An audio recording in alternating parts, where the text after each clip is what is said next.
Je suis souvent contactée par des gens qui ont envie de créer un nouveau rapport avec leur corps, par exemple, de se redonner confiance. Ce qui est trop cool, c'est que par ce support de la photo, la personne va se regarder d'une manière complètement nouvelle, où elle va dire « Waouh, tu m'as rendue trop belle !» Et moi, je vais être là « Bah non, en fait, c'est juste que là, tu as l'occasion en fait, de te voir comme potentiellement les autres te voient. »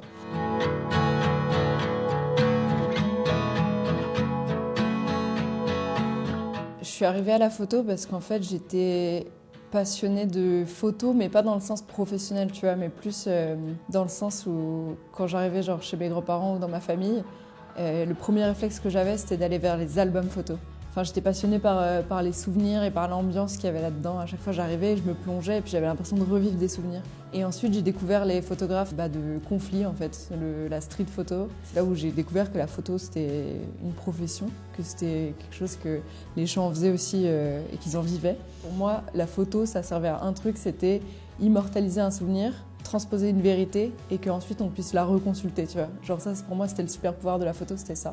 Mon truc de départ, c'était vraiment de raconter une histoire qui existe, d'y aller et d'en témoigner, de pas du tout interférer et juste de témoigner, de prendre ce témoignage et de le partager avec les autres, en fait. Ça, c'était ma vocation, c'était 100% ça. Mais j'ai réalisé que j'aimais surtout faire de l'image, j'aimais créer. D'ailleurs, je m'étais dit, je vais pas faire de portrait.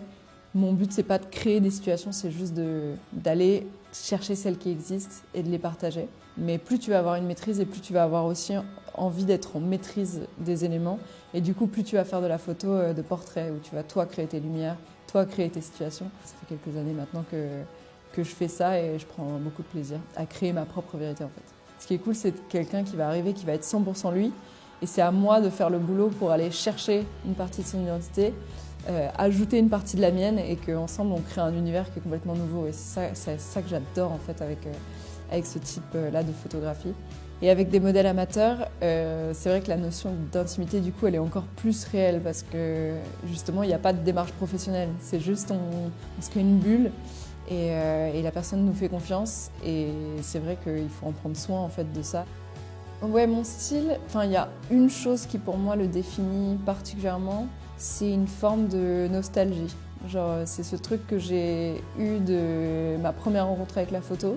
C'est que je veux être sûre qu'au moment où je prends une photo, je partage une photo, c'est presque un souvenir. En fait, tout pour moi est défini par l'émotion.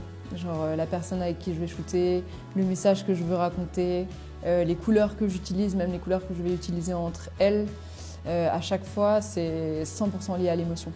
Aujourd'hui, honnêtement, je vois une telle sororité, je vois un truc tellement intéressant qui se passe pour les nanas. Enfin, je suis super fière, moi, aujourd'hui, quand je suis sur des shoots et on se rend compte qu'il y a beaucoup de filles, ça amène une force différente, ça amène un regard différent et ça fait partie de mes projets préf, vraiment, ouais, clairement.